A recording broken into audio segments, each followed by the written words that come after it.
Okay, we're going through stuff with lines and transversals. We just want to make sure you guys understand a little bit of definitions and this idea should be kind of a review idea. Big reason why we're reviewing this is because this unit's all on proofs and mathematical logical statements and proofs, and so we want to use these ideas to help you understand about proofs. So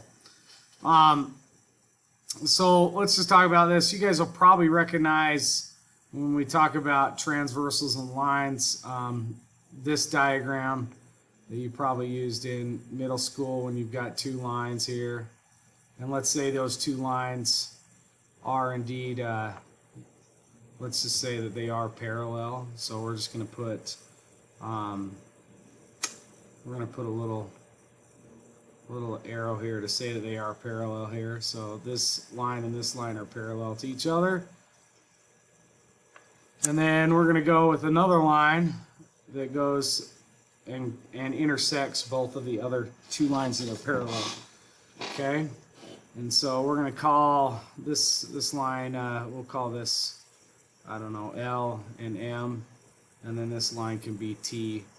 So just a couple, again, this should hopefully look pretty familiar. If I look at this, I've got, again, three lines. I've got two lines that are parallel to each other that'll never cross each other, and I've got one line that intersects both of those lines. This line that intersects both, this line T here, we call that a transversal, okay?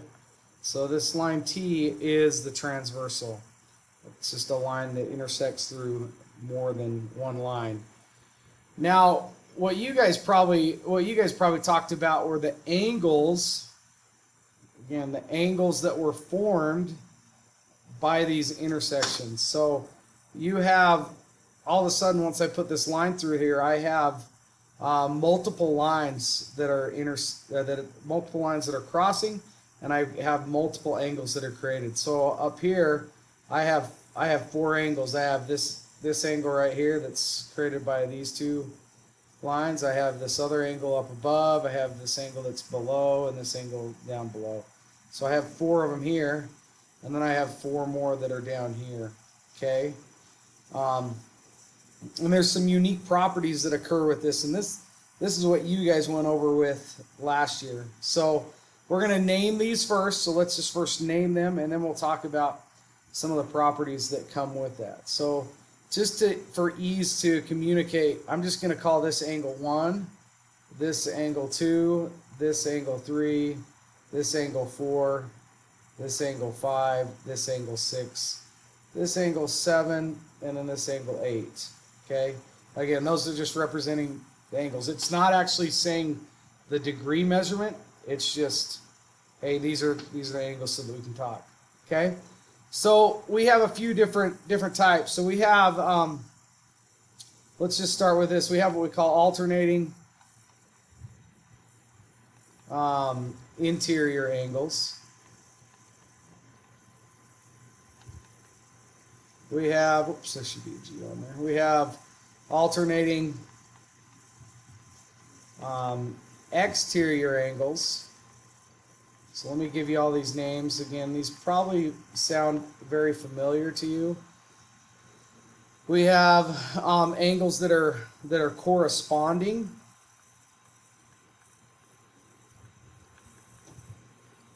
Okay, they're corresponding angles, and these are all pairs of angles, just so you know. So these are our angle pairs. Means there are two that we've got here. We also have what we call consecutive interior or same side. We're going to call them consecutive interior. Okay. So we've got our alternating interior, alternating exterior. We have our consecutive interior angles. We have, so I'm going to use this right over here. We have vertical angles, and we have linear pairs.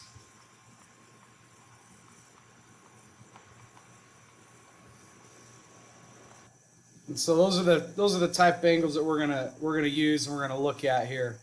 And so they've got some rules. Let's first identify them first. So alternating interior just means two angles that are on opposite sides of the transversal. And my interior are the angles that are in between the parallel lines here. So 4 and 3 and 5 and 6 are all interior angles. When we refer to alternating though, 4, and I know 3 is a cross from it, but 4 alternates with 6. So it's not just on the opposite side, but it's like kind of diagonal to it. So one pair that we could have would be angle 4 and angle 6. That would be a pair there. Another pair would be angle 3 and angle 5. Those would also be alternating interior angles. Okay, so alternating means diagonally across, and interior is just those inside angles because I've got those inside. Alternating exterior, again, alternating is across and exterior is outside. So I'm talking about exterior angles like 1 and 2 and then 8 and 7 here.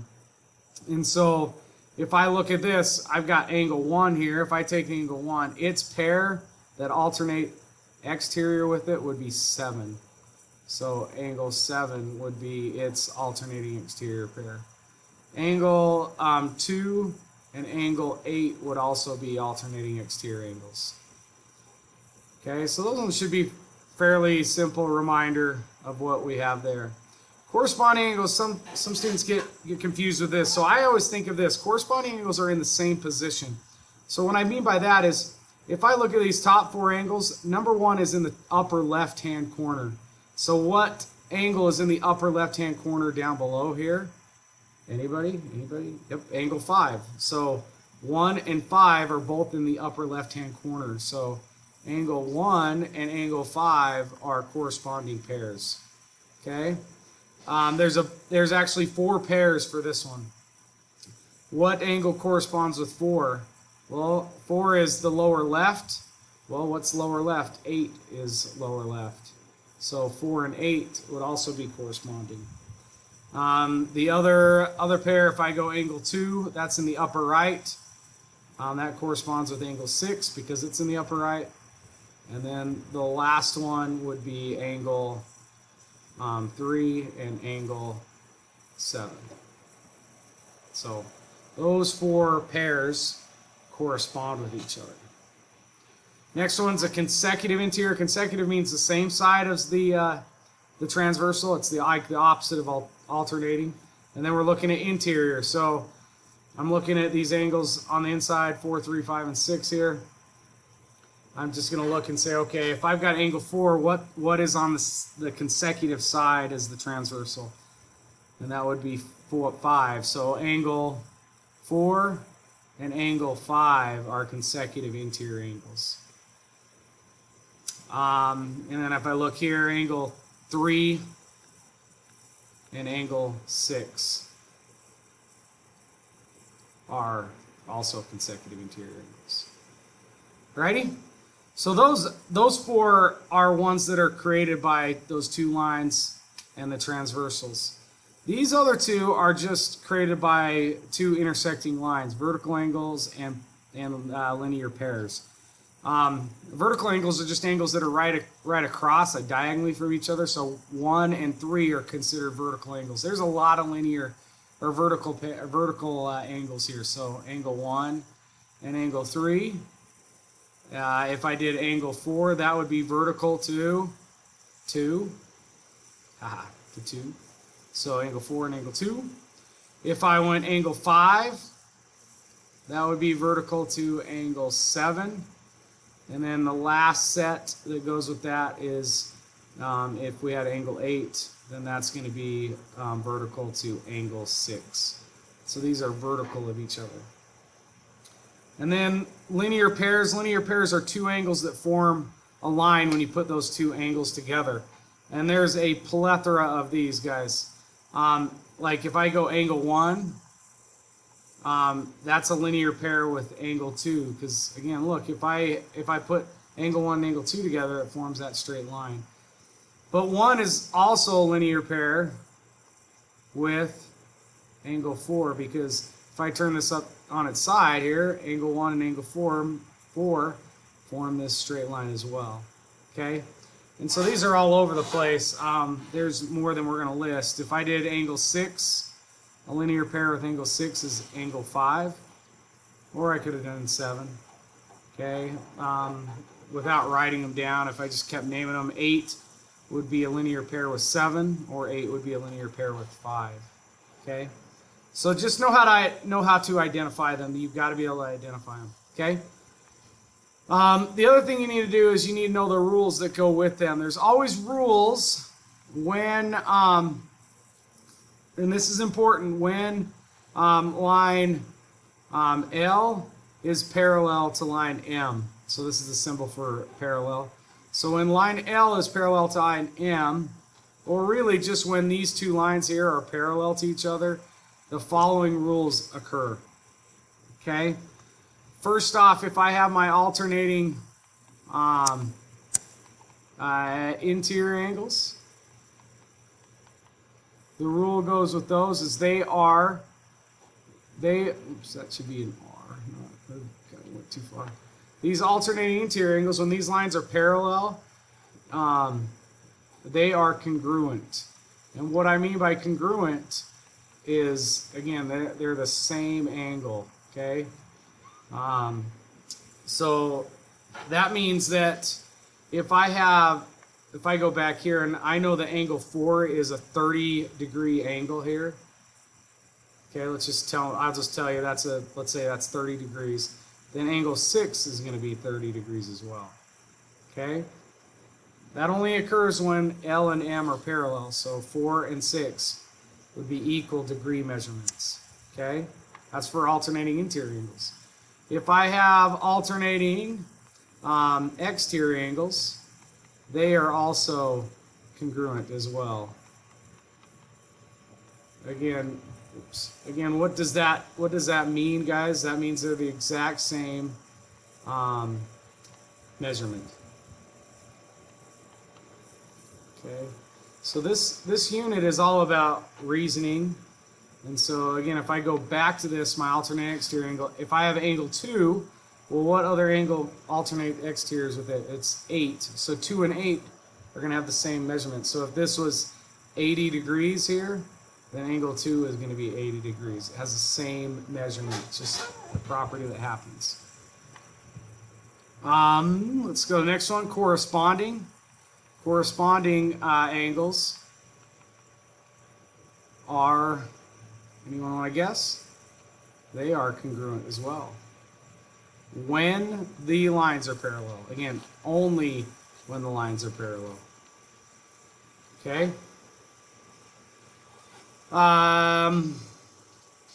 The other one is consecutive interior. Oops.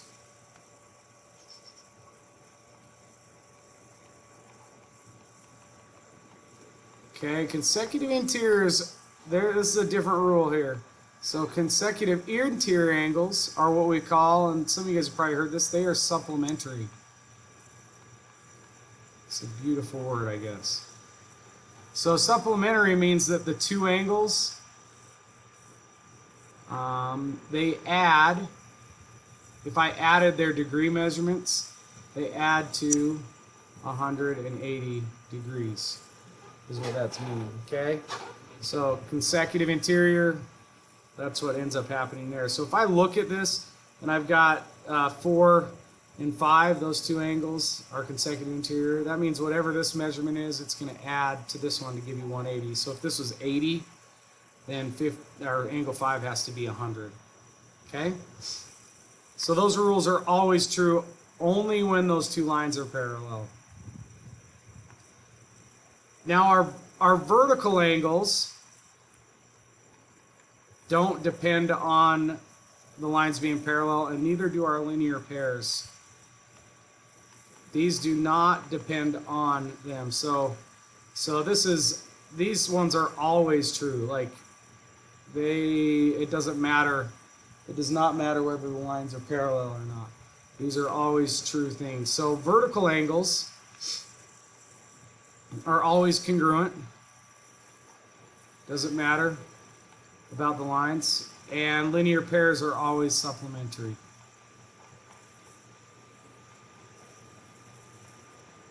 Again, meaning they add up to 180. So that's always true. So if I gave you a statement like, if angle 1 and angle 8 are alternating exterior angles, what can you conclude? You'd tell me, hey, they're congruent angles. That means they're equal the same if my lines are parallel, okay? But only if my lines are parallel. If I asked you what's always true about vertical angles, they're always congruent regardless of whether or not those lines are parallel or not. Okay. So from this unit or from this stuff today, you need to know how to identify the angles, and then you need to know the rules and be able to understand those rules when they're parallel, and so on and so forth. Okay. All right. This has been your math moment with the mummy. Adios.